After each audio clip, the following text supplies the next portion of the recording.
कृष्ण पुत्र प्रद्युम्न के द्वारा शंबरासुर का वध। मुनियों ने पूछा, मुने, शंबरासुर ने वीरवर प्रद्युम्न का अपहरण कैसे किया और महापराक्रमी शंबर प्रद्युम्न के हाथ से किस प्रकार मारा गया? व्यास जी बोले, ब्राह्मणों, शंबरासुर काल के समान विकराल था। उसे यह बात मालूम हो गई कि श्री कृष्ण का पुत्र प्रद्युम्न मेरा वध करेगा, अतः उसने जन्म के छठे दिन ही प्रद्युम्न को सूतकागृह से हर लिया और उन्हें ले जाकर समुद्र में फेंक दिया। वहां उस बालक को एक मत्स्य ने निगल लिया, किंतु उसकी जठराग्नि से तप्त होने पर भी बालक की मृत्यु न हो सकी। तदनंतर मछेरों ने अन्य मछलियों के साथ उस मत्स्य को भी मारा और असुरों में श्रेष्ठ शंबरासुर को भेंट कर दिया। उसके घर में मायावती नाम की एक युवती गृह स्वामिनी थी। वह सुंदरी रसोइयों का आधिपत्य करती थी।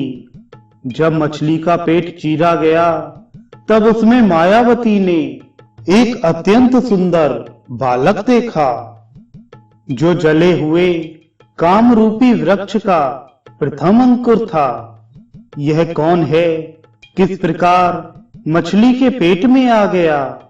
इस प्रकार कौतूहल में पड़ी हुई उस कृशांगी तरुणी से नारद जी ने कहा, यह संपूर्ण जगत की सृष्टि, पालन और संहार करने वाले भगवान श्री कृष्ण का पुत्र है।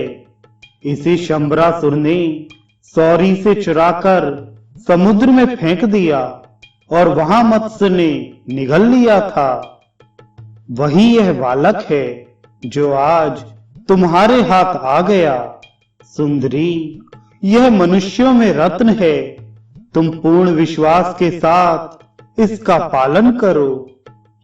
देव ऋषि नारद के यूं कहने पर मायावती ने उस बालक का पालन किया। उसका अत्यंत सुंदर रूप देखकर वह मोहित थी और बचपन से ही अत्यंत अनुराग पूर्वक उसकी सेवा करने लगी। जिस समय वह बालक युवावस्था की संधि से सुशोभित हुआ, उस समय वह गजगामिनी बाला प्रद्युम्न के प्रति कामना युक्त भाव प्रकट करने लगी। मायावती ने महात्मा प्रद्युम्न को सारी माया सिखा दी। उसका मन उन्हीं में रमता था और उसके नेत्र सदा उन्हीं को निहारते रहते थे।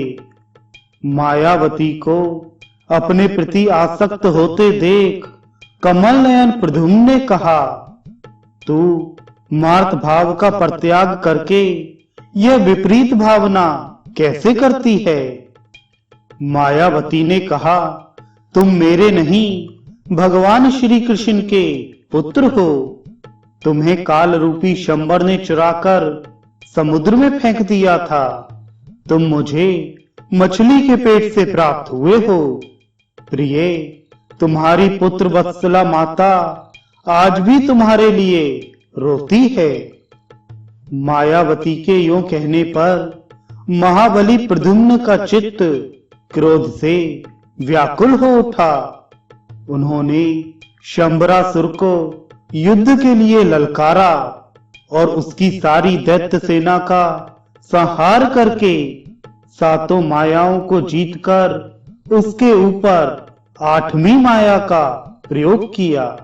उस माया से प्रद्युम्न ने काल रूपी शंबर को मार डाला और आकाश मार्ग से उड़कर वे मायावती के साथ अपने पिता के नगर में आए। अंतःपुर में उतरने पर मायावती सहित प्रद्युम्न को देखकर श्री कृष्ण की रानियां प्रसन्न हो अनेक प्रकार के संकल्प करने लगी। रुक्मणी की दृष्टि प्रद्युम्न की ओर से हटती ही नहीं थी। वे स्नेह में भरकर कहने लगी, यह अवश्य ही किसी बड़भागनी का पुत्र है। अभी इसकी युवावस्था का आरंभ हो रहा है। यदि मेरा प्रद्युम्न जीवित होता तो उसकी भी यही अवस्था होती।